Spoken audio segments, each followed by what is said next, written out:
1 Coríntios capítulo 11, verso 23, diz assim: porque o que eu recebi do Senhor eu também vos entreguei, que o Senhor Jesus, na noite em que foi traído, tomou o pão, e tendo dado graças, o partiu e disse: tomai, comei, isto é o meu corpo que é partido por vós. Me dá um pouquinho mais de retorno. Fazei isto em memória de mim. Semelhantemente, depois de haver ceado, tomou o cálice, dizendo: este cálice é o novo testamento no meu sangue. Fazei isso todas as vezes que vocês beberem em memória de mim. Porque todas as vezes que vocês comem deste pão e bebem do cálice do Senhor, vocês estão anunciando a morte do Senhor até que Ele venha. Portanto, qualquer que comer do pão ou beber do cálice do Senhor indignamente, será culpado do corpo e do sangue do Senhor. Por isso examine-se, pois, o homem a si mesmo. Então depois disso coma do pão e beba do cálice. Porque o que come e bebe indignamente, come e bebe para a sua própria condenação, não discernindo o corpo do Senhor. Por causa disso há entre vós muitos fracos e doentes, e muitos que dormem. Porque se nós julgássemos a nós mesmos, não seríamos julgados. Mas quando somos julgados, somos repreendidos pelo Senhor, para não sermos condenados com o mundo. Portanto, meus irmãos, quando vos ajuntais para comer, esperais uns pelos outros. Senhor Jesus, obrigado por estarmos aqui na sua casa, na sua presença. Obrigado, Deus, porque nós como igreja podemos permanecer com as portas abertas. Obrigado, Senhor, que pela sua infinita misericórdia o Estado reconhece a igreja como um serviço essencial e não nos limitou a fecharmos as portas. Mesmo limitados, Deus, em quantidade, nós entendemos que podemos fazer 4, 5, 6, 10 cultos num dia com menos pessoas, mas continuaremos cultuando e adorando o teu santo nome.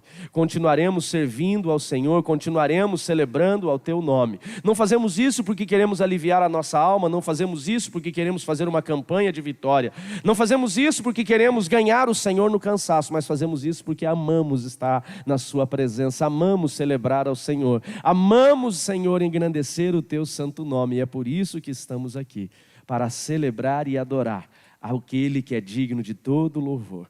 Que o Senhor possa nos conduzir nesta noite, que a tua palavra possa nos alimentar e que a instrução do Senhor nos dê direção para tudo aquilo que temos a viver. É a minha oração em nome de Jesus. E aquele que concorda, diga amém. Amados, hoje eu quero falar com vocês sobre ceia, já que vamos celebrar a ceia do Senhor. Eu quero falar hoje, Keila, sobre a ceia do Senhor, o que de fato ela representa. Vivemos em um tempo em que, infelizmente, as pessoas elas já não conseguem compreender exatamente o que elas estão fazendo dentro da igreja. Vivemos em um tempo onde as pessoas, infelizmente, elas seguem apenas o fluxo do que é feito. Assim como talvez era lá no catolicismo, quem veio do catolicismo, que ele comia a hóstia e muitos não sabem nem compreendem o que de fato estavam fazendo. Quando falamos da ceia do Senhor, quando falamos do batismo das águas, nós precisamos entender que esses dois elementos, eles são duas ordenanças deixadas pelo próprio Jesus. E se são ordenanças, são ordens, são determinações para a igreja. A ceia do Senhor e o batismo nas águas, essas duas ordenanças, elas não nos pedem, preste atenção no que eu vou dizer, elas não nos pedem uma avaliação se devemos ou não fazer, ela simplesmente nos traz uma determinação que precisamos fazer. Quem está me entendendo, diga amém. Quando Jesus ele deixou a primeira ordenança, que é o batismo nas águas, ele não falou: se vocês sentirem no coração, se vocês tiverem um desejo, se vocês compreenderem que é exato, então desçam as águas do batismo, então os ministros os batizem em nome do Pai, do Filho e do Espírito Santo. Não. Jesus falou: e todo aquele que crer e for batizado será? Foi uma ordem. Por quê? Porque o batismo nas águas ele tem um papel de gerar, de demonstrar, de revelar, Tatiele, a nossa confiança e a nossa fé. Quem está me entendendo, diga amém. É a nossa fé. Não existe nada mágico quando você desce as águas do batismo. A água não é mágica, não existe nada místico. Mas quando você desce as águas do batismo, simplesmente você está declarando: eu creio nele, eu tenho fé o suficiente para depender dele, para me render a ele. E aí então, vivemos a nossa fé. O batismo nas águas é a minha declaração pública de confiança no Senhor. E o batismo, além do batismo, a segunda ordenança é a ceia do Senhor, aquela que nós chamamos da Santa Ceia do Senhor, que eu não digo para vocês que pode estar errado, mas não é um termo bíblico, Santa Ceia. Você não encontra nenhum texto bíblico declarando como Santa Ceia do Senhor. Você vai encontrar como Ceia do Senhor, Ceia do Cordeiro, mas não encontramos a Santa Ceia do Senhor, a não ser no título, do texto, quando vamos ler, que isso já foi imposto por aqueles que canonizaram os livros, aqueles que separaram os capítulos, ou os comentaristas bíblicos. Mas a Ceia do Senhor, ela é uma segunda ordenança. Existe hoje uns pregadores modernos, que eles começam a declarar que a igreja não precisa mais da ceia. Que a ceia, eu ouvi até alguém dizer uma certa vez, que a ceia, ou a Santa Ceia, como assim é declarada, ela foi apenas uma vez para os discípulos, quando Jesus disse, ele diz, para que anunciem a morte do Senhor até que ele venha. E ele diz então, esse desavisado dizia assim, ele já veio, 40 dias depois ele encontrou com os discípulos. Ele veio, conversou com eles, então a igreja não precisa mais da ceia. E quando eu e você rejeitamos a ceia, seja por uma ignorância bíblica, ou seja por não acharmos, não compreendermos o papel e a importância de fato no mundo espiritual do que ela representa, nós deixamos de viver os benefícios que a ceia traz para nós, e é sobre isso que eu quero falar com vocês. Nós vamos encontrar, estou falando muito rápido? Não? Quem acha que eu estou falando rápido, levanta a mão. Tá, obrigado. Não, eu preciso, às vezes eu vou me empolgando, até por conta do horário, eu vou esticando ali. Então vamos lá, eu vou mais devagar. Quando lemos ou quando compreendemos, cristianos, sobre a ceia do Senhor, nós vamos encontrar pelo menos 5 textos bíblicos base para a ceia do Senhor. O primeiro está em Mateus capítulo 26, 23, depois nós encontramos em Marcos capítulo 13, depois Lucas capítulo 22 e por último Marcos capítulo 14, Lucas capítulo 22 e Evangelho de João capítulo 13. Os 4 evangelhos sinóticos, eles falam da ceia do Senhor. Os 3 primeiros, Mateus, Marcos e Lucas, eles falam exatamente sobre a ceia. Eles não falam do que aconteceu antes da ceia. Eles falam exatamente do partir do pão, do suco da vide, e Jesus declarando, este pão representa o meu corpo, este suco representa o meu sangue, que foi partido e derramado por vós. Já João, ele não entra na ceia de fato do Senhor, mas ele fala o que precedeu a ceia. E então, quando reunimos os 4 textos bíblicos, nós compreendemos exatamente o que é a ceia, como ela foi ministrada e qual é o papel dela.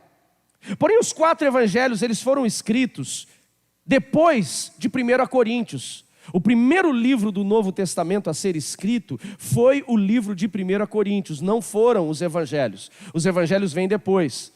Por isso que quando lemos Paulo declarando em 1 Coríntios, já no verso 23 do capítulo 11, o que eu recebi do Senhor eu também vos entreguei. Algumas pessoas, Denise, que não compreendem a realidade bíblica, a cronologia bíblica, dizem assim, nossa, que cara egoísta, Porque ele fica sabendo da ceia pelos apóstolos, mas ele não reconhece que foram os apóstolos. É um cara prepotente. Não.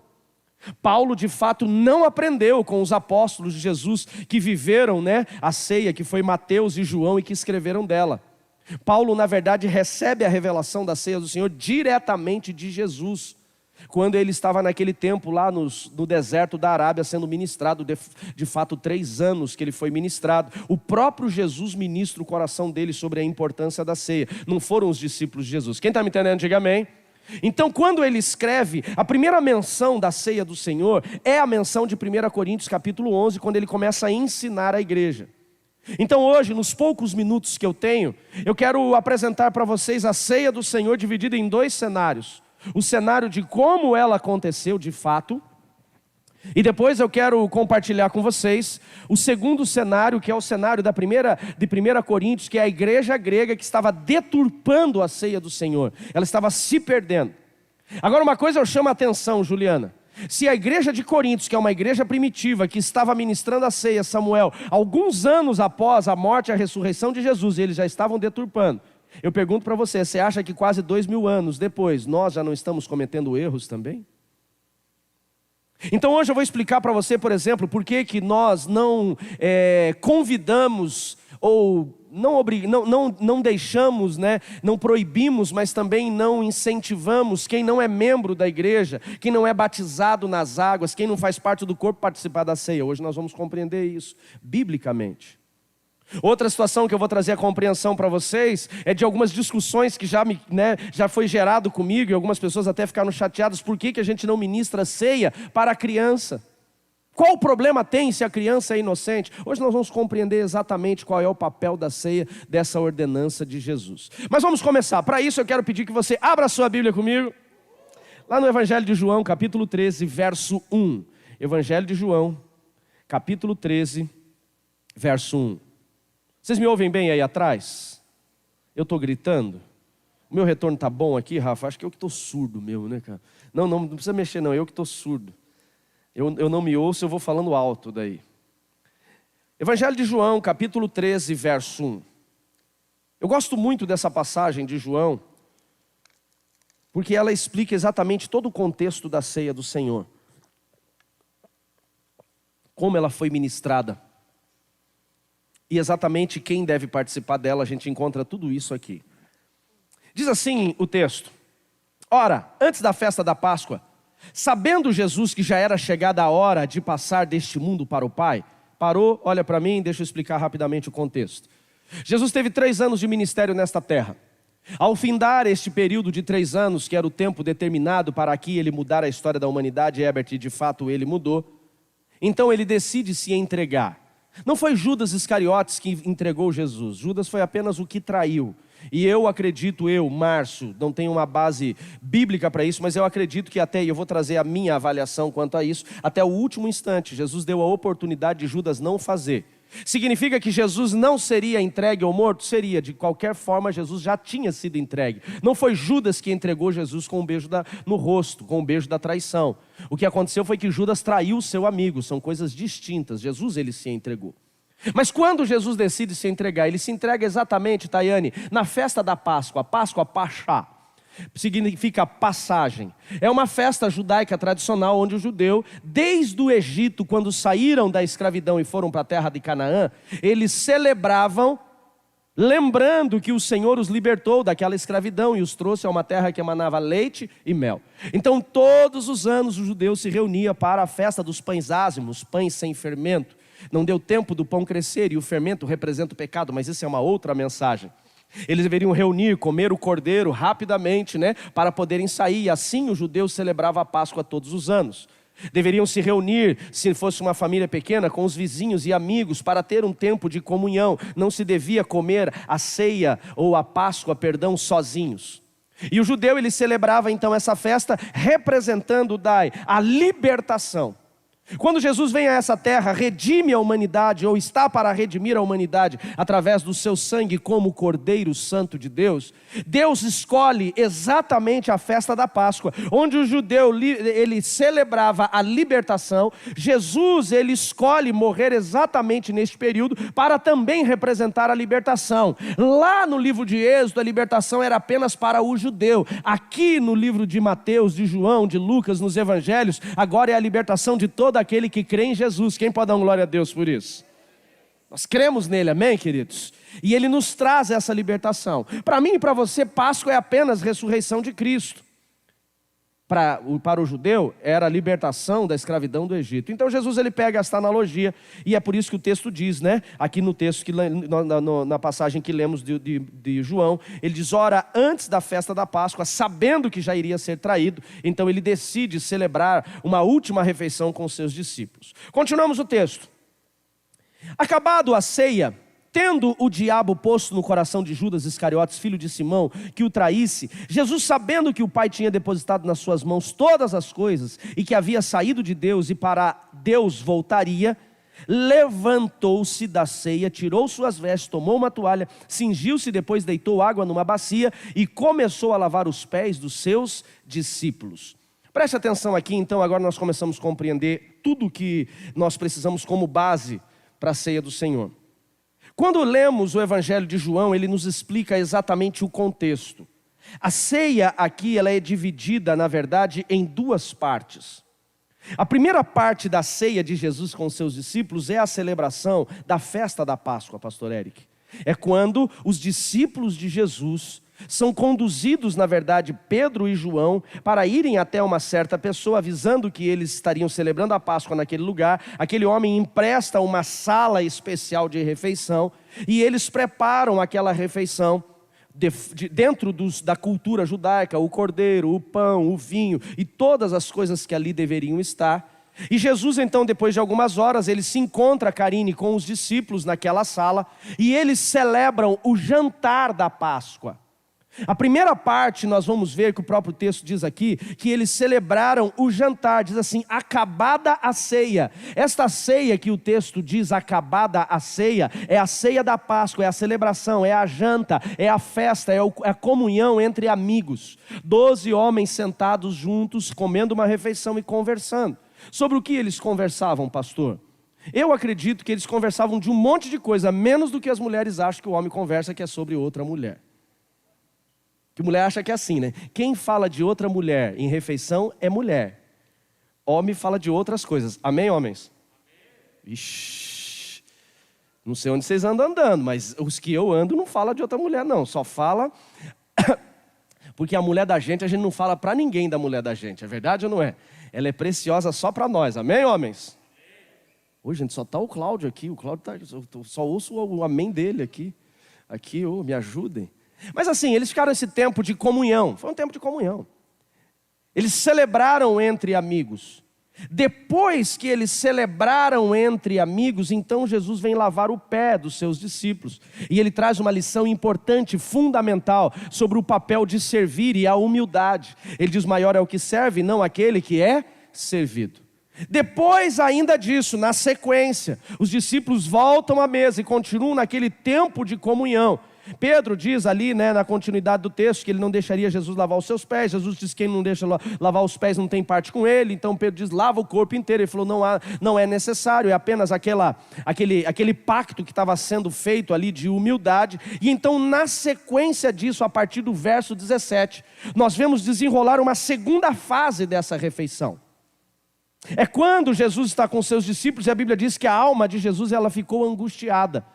E por ela estar angustiada, o texto bíblico diz que Jesus declara, um de vocês há de me trair. Em Mateus capítulo 26, a partir do verso 26, se você for comigo, verso 24, deixa bem claro isso. Pode abrir lá sua Bíblia comigo, Mateus 26, 24. Mateus 26, 24. Jesus então, depois de ter ceado, de ter celebrado a Páscoa, de ter comido com os seus discípulos, depois de ter lavado o pé dos seus discípulos, depois de ter trazido alguns ensinamentos para ele, que ele continuou ministrando, então ele fala da angústia da sua alma, e ele diz ali então, e o Filho do Homem vai como de fato está escrito a respeito dele. Ele está dizendo o quê? Significa, foi declarado, foi escrito que o Filho do Homem vai morrer, que vai ressuscitar. Ele falou, nada disso vai mudar. Mas, ai daquele que trai o Filho do Homem. Melhor seria que jamais haver nascido. Aqui eu não encontro um Jesus, Wesley, como já vi alguns teólogos dizendo, e a forma que eles enxergaram. Eu não vejo um Jesus indignado com Judas, fazendo um sermão de encomenda. Maldito, miserável, um de vocês há de me trair. Olha lá, seu furazóio. Jesus não está mandando uma de vingança. Eu vejo Jesus com essa passagem aqui, Mariana, ele está na verdade dando a oportunidade para que Judas viesse a avaliar a sua escolha. E eu vou provar para vocês isso com as atitudes de Jesus na continuidade do texto. Jesus está dando a oportunidade, Jéssica, de Judas avaliar o tamanho erro que ele estava cometendo. O que Jesus estava trazendo era um confronto de avaliação, dizendo, ai daquele, pode deixar, Ana, para mim o texto. Ai daquele que trair o filho do homem, porque seria melhor que ele não tivesse nem nascido. Verso 25. Então Judas, que havia de consumar a traição, disse... Preste atenção aqui, todos os discípulos na mesa começam a dizer, Mateus ele resume isso na verdade. Todos estão na mesa, quando Jesus diz, um de vocês há de me trair. Imagine, 12 homens caminhando com ele o tempo todo. Então começa a dizer, sou eu Jesus por um acaso? Jesus, não sou eu. O outro fala, não, eu não sou. De repente Judas pergunta, por acaso eu sou idiota? Não era argentino, era Judas, vamos voltar aqui, né? Era para ser uma piada, mas não deu certo. Todos eles começam a perguntar, mas Judas, ele afirma, já tendo negociado com o Sinédrio, já tendo assumido o compromisso de entregar o seu amigo, ele ainda afirma dizendo, acaso seria eu, meu mestre? Para todos os outros Jesus disse, não, mas para Judas ele diz, sim, tu o declaraste. Mas aqueles homens estavam tão empolgados naquela refeição, naquela agitação, que eles não prestam atenção. A conversa continua. Então Pedro fica intrigado com aquilo que Jesus declarou, dizendo que alguém deles iria traí-lo. Então Pedro está de um lado da mesa, fica imaginando, 12 homens numa mesa grande. Jesus está do outro lado da mesa. João está ao lado dele, encostando a cabeça no seu ombro. João é o profeta, o apóstolo, do amor, aquele que estava sempre perto de Jesus, o mais novinho. Ele era o caçulinha da turma, o mascotinho da turma. E eu imagino que Judas estivesse muito próximo, pelo que vai acontecer daqui a pouco. Judas não poderia estar muito longe, até pela forma que ele responde para Judas e os outros não enxergam, não ouvem, que ele diz, por acaso sou eu? Jesus falou, você declarou. Os outros que estavam do outro lado não ouviram o que Judas tinha falado. Quem está me entendendo no contexto aqui, diga amém. Estou bagunçando a cabeça de vocês? Posso continuar? Então Jesus está deste lado aqui com João. Pedro do outro lado faz um sinal para João dizendo, pergunta para ele quem é. Quem vai traí-lo? Pergunta. E João então, com a cabeça recostada no seio de Jesus, no peito de Jesus, olha para Jesus, eu imagino a cena, olha para cima aos olhos do mestre e coloca a mão no peito e diz assim, Rabi, quem é o traidor? Fala para a gente. Pedro era um cara ansioso, um cara dominante, um cara sanguíneo. Eu já fico imaginando que Pedro já está com a mão na espada, porque ele estava com a espada ali. Tanto que daqui a algumas horas ele corta a orelha de Malcolm.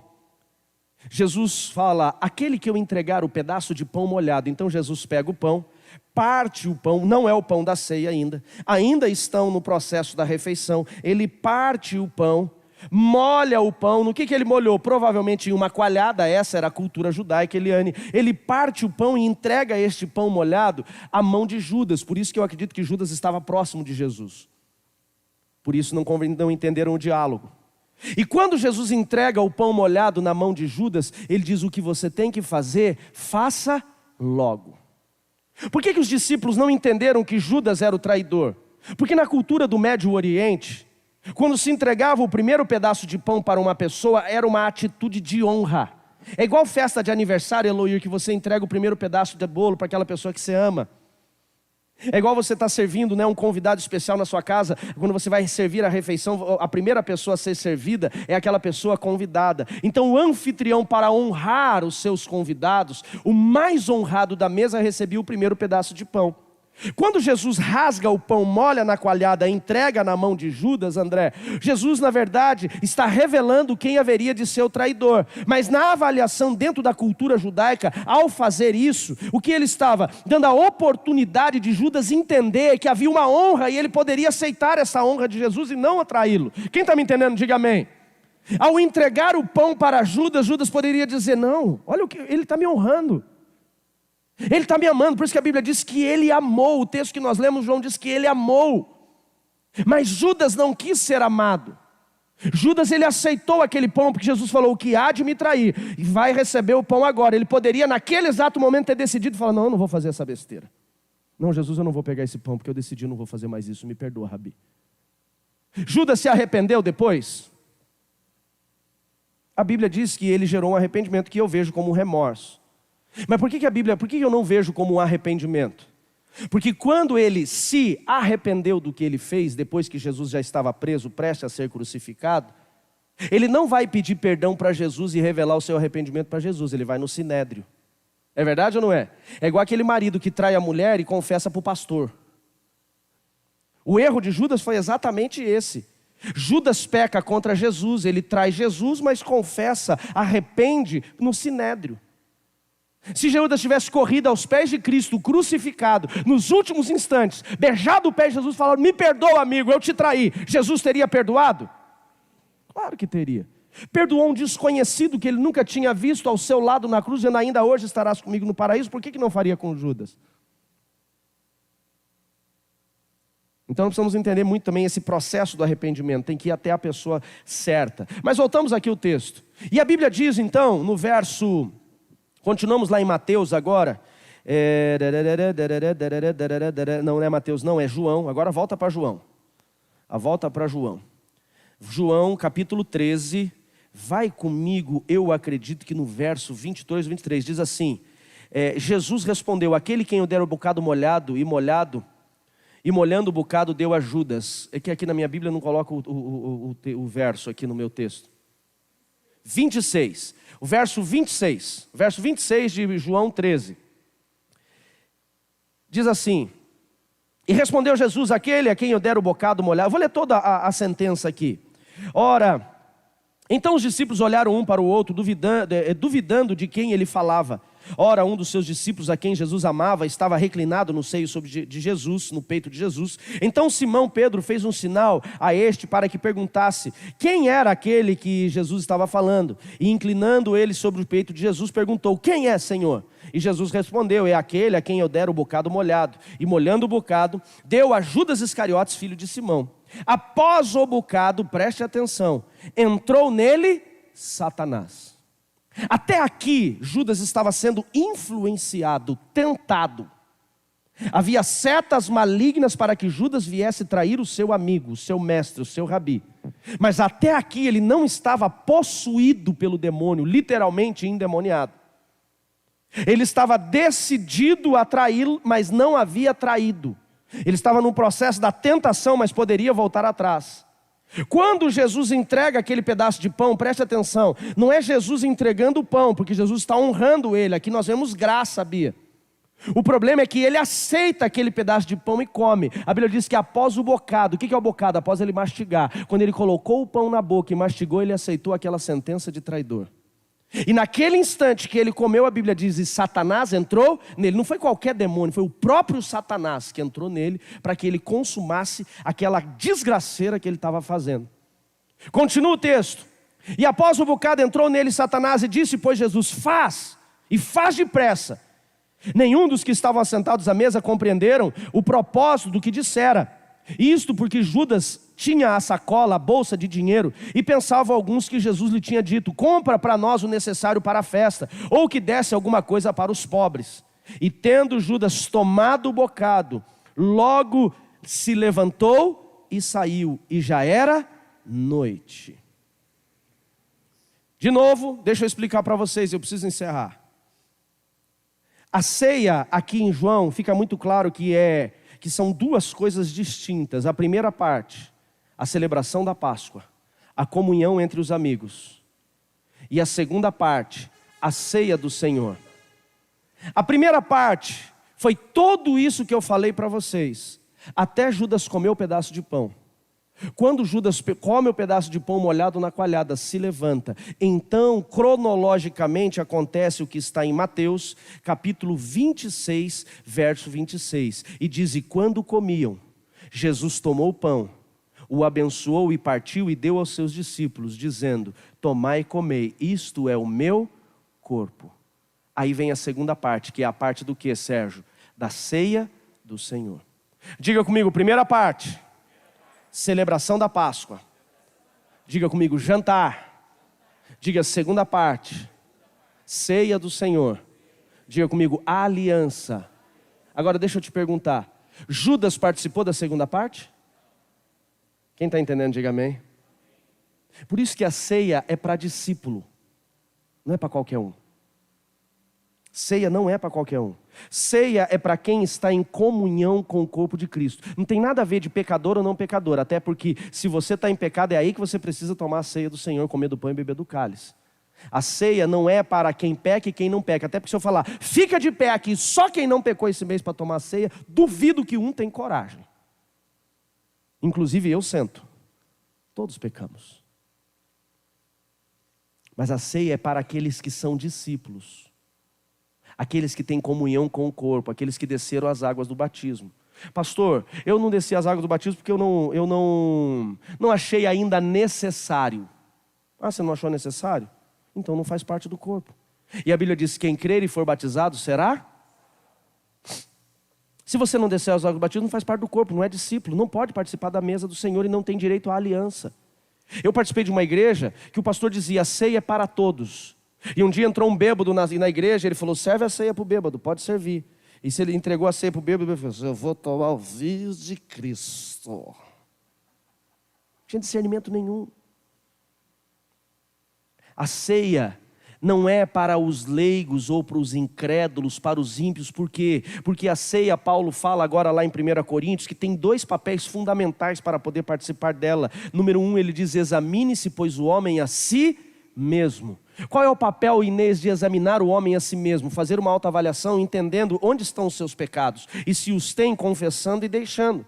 Um ímpio, ele não tem compreensão nenhuma de pecado. Você conversa com um ímpio que está vivendo uma vida de imoralidade, por exemplo. Um homem que ele é tomado pela promiscuidade. E você fala para ele: meu amigo, não faz isso. Isso está destruindo o seu casamento. Ele falou que os olhos não veem, o coração não sente. Minha mulher não sabe de nada. Mas você está pecando, independente de qualquer situação, você está pecando. Ele falou: isso é porque o teu papo é papo de crente. Ele não tem compreensão do pecado. Ele pode fazer uma autoanálise, ele nunca vai encontrar pecado. Quem está entendendo, diga amém. Por isso que não é para o ímpio. Quem não decidiu pelo batismo, não, pastor, mas eu não sou ímpio, eu sou servo. Você é servo, batiza. É fé. É a declaração pública que você pertence a Jesus. É uma declaração pública espiritualmente e fisicamente. E mais espiritualmente, porque nós não enxergamos a marca que existe na vida dos batizados, mas os anjos caídos, os demônios, eles enxergam. Só que muitas vezes nós não queremos tomar posições. O problema não é, entenda isso, o problema na verdade é comportamento, posicionamento de mudança. Por que nós também não servimos a ceia para a criança? Porque a Bíblia diz que a criança, além de ter um autoexame, ela tem que ter o discernimento do que é a ceia. Nem o ímpio, nem a criança tem o discernimento. O que é o discernimento? A compreensão do que a ceia representa. Representa o corpo de Cristo, o sangue de Jesus. Por que o corpo de Cristo, o sangue de Jesus? É porque a gente come ele literalmente? Não. Dentro da cultura romana, quando se comia ou que se come a hóstia, você está comendo o próprio corpo de Jesus, com pele, com ossos, com cabelo, mas não é. Na verdade, Jesus não está ali, mas simbolicamente, através da fé, Ele está ali. Quem está me entendendo, diga amém. Aí tem uma teologia específica para a gente estudar quando fala sobre isso. E eu não tenho tempo para entrar nisso. Mas é a minha fé, ao comer do pão e beber do cálice, eu estou crendo que o próprio Jesus está fluindo, manifestando em mim. Isso é o discernimento que uma criança não tem. Aí entra a resposta: pastor, quando deve batizar uma criança? Quando a criança tem discernimento. O que é certo, o que é errado. Quando ele tem o discernimento do sacrifício de Jesus, quando ele tem o discernimento da salvação de Cristo, quando ele tem o discernimento do céu e do inferno, então ele pode descer as águas do batismo. Esse dia um dos meus meninos procurou chorando e falou: pai, eu estou com medo de não ser salvo no arrebatamento da igreja. Falei: você tem compreensão exatamente? Sim, eu tenho compreensão, que Jesus vem buscar os seus, e eu não tenho certeza da minha salvação. Eu falei para ele: quais são os 3 passos para sermos arrebatados? Ele falou: crer em Jesus. Eu falei: você crê? Sim. Qual é o segundo passo? Descer as águas do batismo. Você já batizou? Sim. Eu falei: qual é o terceiro passo? Ele falou: não lembro. Eu falei: buscar viver uma vida em santidade, sem pecado. Você tem buscado? Ele falou: tenho me esforçado. Já tem até a compreensão que pleno não somos, mas nos esforçamos para isso. Então tem o discernimento. Então pode comer a ceia. Por quê? Porque pode descer as águas do batismo. Não é simplesmente um mergulho. Por isso que aqui na Nova Aliança nós não batizamos simplesmente mergulhando. Nós ensinamos o que a pessoa está fazendo, para ela saber exatamente onde ela está pisando e o que aquilo representa para ela. Amém, queridos? Judas, ele se levanta e sai, e após ele se levantar e sair, Jesus ministra a ceia do Senhor, apenas para os discípulos, e ali ficam apenas os 11, porque ele fala: este cálice é o cálice da nova aliança. Não é o sangue que nem tinha sido derramado, mas o que o sangue de Jesus iria representar, um novo tempo. A velha aliança, a aliança de Moisés, a nova aliança, a aliança de Cristo. Todos aqueles que vierem em Cristo ou através de Cristo chegam ao Pai. E aí nós encerramos o cenário com o cenário de 1 Coríntios. O que acontece em 1 Coríntios? Em 1 Coríntios, a igreja, depois de alguns anos, ela começa a criar um hábito de gerar a ceia. Periodicamente, os judeus cristãos, convertidos ao cristianismo, eles começam a celebrar a ceia do Senhor todos os cultos. Então, se o culto fosse todos os sábados, eles celebravam a ceia todos os sábados. Como a igreja ela foi ensinada da importância, Séfora, da comunhão, da unidade, o que eles faziam? Eles montaram, dentro dessa cultura de Jesus, desse exemplo de Jesus, primeiro a celebração da Páscoa, depois a celebração da ceia. Quem está me entendendo, diga amém. eles começaram a celebrar periodicamente uma festa chamada Festa Ágape, a festa do amor fraternal. Então eles cultuavam, depois de cultuarem, eles serviam uma refeição, comia-se todo mundo junto na Festa Ágape. Já tinha ouvido falar da Festa Ágape? Não? Então estamos aprendendo alguma coisa nova aqui. Quem já tinha ouvido falar? Algumas pessoas. A Festa Ágape, que era essa festa do amor fraternal, eles comiam e depois da Festa Ágape eles ministravam a ceia. Só que os gregos convertidos aqui de Corinto, eles começam a deturpar a ceia. E eles começam a perder a essência do que de fato ela representava. Então eles se reuniam para cultuar a Cristo, só que os ricos traziam muita comida, comida em abundância. E nem tinha sido terminado ainda a celebração, aquele tempo de adoração, e eles já começavam com suas famílias a comerem, como glutões. Eles começam a beber, e quando chegava na hora da ministração da ceia, muitos deles já estavam embriagados. Por isso que Paulo diz assim: se você está com fome, coma em casa. Ele falou, não vem comer aqui. Aqui o objetivo não é você se revelar ou apresentar a abundância da sua casa. Porque de um lado tinha os gregos ricos que tinham abundância, e do outro lado tinha os pobres, que não tinham nada. E os gregos ricos então se separavam, e eles, enquanto estavam esbanjando a sua comida, os pobres estavam passando necessidade. E não tinham nada para poder matar a sua fome, nada para poder matar a sua sede. Paulo falou, vocês não estão entendendo, o nome da festa é Ágape, amor fraternal, cadê o amor de vocês? Ele falou, então para com a palhaçada, vocês estão perdendo o tempo de vocês.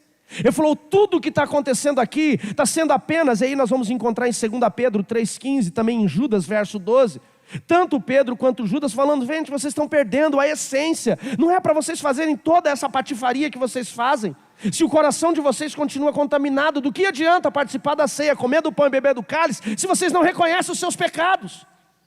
Ele falou, não adianta vocês ficarem 2 horas comendo e bebendo, se vocês não entendem o que é o corpo e o sangue de Cristo, não tem discernimento. E aí Paulo fala, então, se você quer participar da ceia, você tem que discernir o que de fato está acontecendo aqui. A ceia do Senhor é discernimento. É quando eu reconheço onde estão os meus erros e falhas e eu me posiciono em deixar. Culto de ceia não é aquele único culto no mês que você vem para a igreja. Tem gente que infelizmente dentro das igrejas só aparece no culto de ceia. Por quê? Porque é um religioso, não passa de um fariseu. Só participa com medo de ir para o inferno, sem entender que a ceia, ela é um dos elementos que gera comunhão, mas o culto deve ser constante ao Senhor. Quem está me entendendo, diga amém. Culto de ceia, amados, não deve ser rejeitado, trocado por um passeio no parque, um passeio em Morretes, ou porque quer dormir um pouco mais tarde, ou porque está com medo da chuva. É um tempo onde nós nos reunimos, e eu encerro aqui com um papel específico. E quais são os 7 papéis da ceia? Eu não vou poder entrar em todos eles, mas vou só mencioná-los para a gente poder encerrar. O primeiro papel da ceia, o primeiro resultado que a ceia gera é exatamente essa comunhão. Primeiro, a comunhão da igreja. Quem é a igreja? A igreja não é o prédio, somos nós. A primeira, então, é a comunhão entre nós, irmãos. Por isso que não ministramos mais a ceia online, você lá na sua casa, cada um na sua casa. Tem gente que fala assim, não, pastor, se é comunhão, eu não estou participando da ceia sozinho, o Espírito Santo está aqui comigo. Ele come do pão e bebe do cálice? Então não é. Não é. É comunhão do corpo, igreja. A igreja deve ser unida, amém, queridos? A igreja não tem que ser uma unidade apenas cantando. Somos corpo. Lembrei agora dessas antigas, hein? Assim bem ajustado. Nós temos que viver em corpo. Cantar é fácil. Eu canto, sou corpo, mas estou sabendo que tem um irmão da igreja que está passando necessidade, eu dou as costas. Que evangelho é esse que eu estou vivendo? Eu declaro que sou um corpo. Hoje o nosso sonho não é o Will, e eu voltei a sonhar. Nós temos um sonho de ter um mercado social aqui na igreja. Esse mercado social, ele vai para parte da comunidade vender os mantimentos, e o Will trabalha numa empresa de distribuição, vender os mantimentos a preço de custo, mais barato do que o mercadão lá da prefeitura. Como é que é o nome do mercadão? Casa da Família? Armazém da Família. E para aqueles que são necessitados, nós damos vouchers para ele pegar no próprio mercado. Nós temos um sonho, né, Will? Nós temos um sonho. Inclusive, o laboratório aqui do lado entregou o prédio. Oh, Jesus Cristo. Já fiz a proposta, a dona não aceitou ainda, mas já fiz. Pastor, tem dinheiro? Nenhum real. Mas eu tenho fé que você não tem. Embaixo do laboratório já é nosso, não custa nada subir em cima. Amém. Estou gostando da brincadeira, hein, Cláudio? Estou gostando. Nós temos o privilégio, por quê? Servir os necessitados. Agora, amados, nós dizemos que somos corpo e a gente esquece de trazer 1 quilo de arroz para servir. Olha aquele carrinho lá atrás, olha todo mundo lá aquele carrinho. Eu estou vendo uma sacola naquele carrinho. Uma sacola, sabe por quê? Porque a gente diz que é corpo, mas a gente não vive como corpo. Hoje nós temos pelo menos 10 famílias que nós sustentamos nesse período de pandemia por conta da crise. E nós ficamos que nem um louco para levantar mantimento. Que nem um doido. E é o básico, arroz, feijão, fubá, farinha. Então a ceia é nós entendermos a importância da comunhão, primeiro com os irmãos, depois com Deus. É quando sentamos à mesa do Senhor. O Eric tem 3 filhos, Eric. 3 filhos. E 2 são casados, né? Um é casado. Então o Eric, ele liga para o filho casado que mora em Santa Catarina e diz assim: filhão, o pai vai preparar aquela costela domingo aqui para você. E ele diz: pai, eu vou para aí. E o Eric então levanta às 5 horas da manhã, coloca a costela no fogo e a bichinha fica só derretendo. Dá meio-dia o filho não chegou, dá meio-dia e meio o filho não chegou, dá 1 hora da tarde o filho não chegou e a Keila fala: amor, liga para ele, deve ter acontecido alguma coisa na estrada. Aí liga para o filho e fala: onde é que você está? Eu falo: pai, desisti, não vou, não quero mais. Eu pergunto para você, o Eric vai ficar feliz ou triste? Tem uns que vão ficar felizes, que vai sobrar a costela tudo para ele. Mas o Eric vai ficar triste. Por quê?